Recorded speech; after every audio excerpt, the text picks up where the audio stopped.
সূর্যের সবচেয়ে কাছাকাছি পৌঁছানোর মধ্যে দিয়ে ইতিহাস গড়ার চেষ্টা করছে মার্কিন মহাকাশ গবেষণা সংস্থা নাসার তৈরি একটি মহাকাশযান।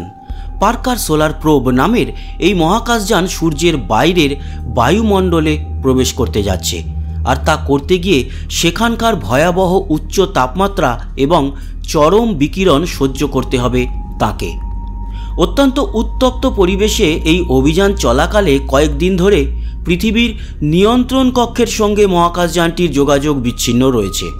27শে ডিসেম্বরের দিকে যানটি থেকে সংকেত পাওয়ার অপেক্ষায় রয়েছেন নাসার বিজ্ঞানীরা, আর এর মধ্যে দিয়ে মহাকাশযানটি সূর্যের কাছাকাছি গিয়ে টিকে আছে কিনা তা বোঝা যাবে। বিজ্ঞানীদের আশা সূর্য কিভাবে কাজ করে তা বোঝার জন্য এ অভিযান সহায়ক হবে।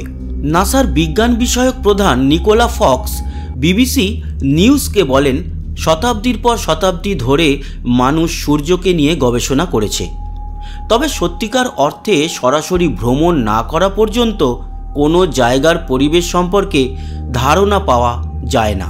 আর তারই জন্য যতক্ষণ পর্যন্ত না আমরা সূর্যের বায়ুমণ্ডলে ঘুরে আসতে পারবো, ততক্ষণ পর্যন্ত এটি সম্পর্কে আমরা ধারণা করতে পারবো না। 2018 সালে আমাদের সৌরজগতের কেন্দ্রভাগ লক্ষ্য করে পার্কার সোলার প্রোব নামের মহাকাশযানটি ওড়ানো হয়। ইতিমধ্যে এটি 21 বার সূর্যকে প্রদক্ষিণ করার সময় এর আরও নিকটবর্তী হয়েছে। তবে বড়দিনের উৎসবের সময় নবযানটি সূর্যের কাছাকাছি যাওয়ার মধ্যে দিয়েই নতুন রেকর্ড হবে বলে আশা করা হচ্ছে। এবার এটি যে দূরত্বে যেতে চাইছে তা আগে কখনো সে যায়নি। এটি সূর্যপৃষ্ঠের 38 লাখ মাইলের কাছাকাছি পৌঁছাচ্ছে। জানিয়ে রাখি, সূর্য কিন্তু পৃথিবী থেকে 15 কোটি কিলোমিটার দূরে অবস্থান করছে। সূর্যের এতটা কাছে অভিযান চালাতে গিয়ে মহাকাশযানটিকে 1400 ডিগ্রি সেলসিয়াস তাপমাত্রা সহ্য করতে হবে। যানটিকে এমন বিকিরণের মধ্যে পড়তে হতে পারে যে এটির ভিতরকার বৈদ্যুতিক ব্যবস্থাও ক্ষতিগ্রস্ত হতে পারে। অবশ্য উচ্চ তাপমাত্রা থেকে মহাকাশযানটিকে সুরক্ষিত রাখতে এটিতে 11.5 সেন্টিমিটার মানে 4.5 ইঞ্চি পুরু কার্বন যৌগের আবরণ দেওয়া হয়েছে। আর মহাকাশযানটির বৈশিষ্ট্য হলো দ্রুত ঢুকে পড়া এবং দ্রুত বের হয়ে আসা। সত্যিকার অর্থে যে কোনো মানবসৃষ্ট বস্তুর চেয়ে দ্রুত গতিতে চলতে পারার সক্ষমতা আছে এই সোলার প্রোব নামের মহাকাশযানটির। এটি ঘন্টায় 4,30,000 মাইল গতিতে চলতে পারে। এই গতিতে চললে লন্ডন থেকে নিউ ইয়র্কে পৌঁছাতে 30 সেকেন্ডেরও কম সময় লাগে। বিজ্ঞানীদের আশা সূর্যের বাইরের বায়ুমণ্ডল করোনার ভিতর দিয়ে চলাচলের মধ্যে দিয়েই মহাকাশযানটি দীর্ঘদিনের রহস্য উন্মোচন করতে সক্ষম হবে।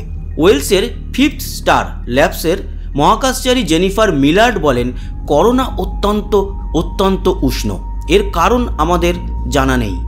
এই অভিযান বিজ্ঞানীদের সৌর বায়ু সম্পর্কে অর্থাৎ করোনার মধ্য দিয়ে নির্গত চার্জযুক্ত কণার প্রবাহ সম্পর্কে আরও ভালোভাবে বুঝতে সহায়ক হবে বলে আশা করা হচ্ছে।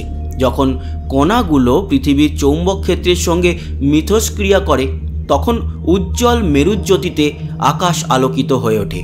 তবে মহাকাশের তথাকথিত এই আবহাওয়া সমস্যাও তৈরি করতে পারে। এতে বিদ্যুৎ, ইলেকট্রনিক্স ও যোগাযোগ ব্যবস্থা স্থবির হয়ে যেতে পারে।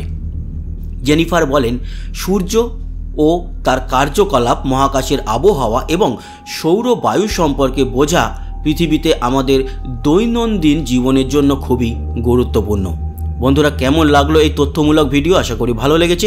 সবাই ভালো থাকবেন, সুস্থ থাকবেন। আবার দেখা হবে। টাটা।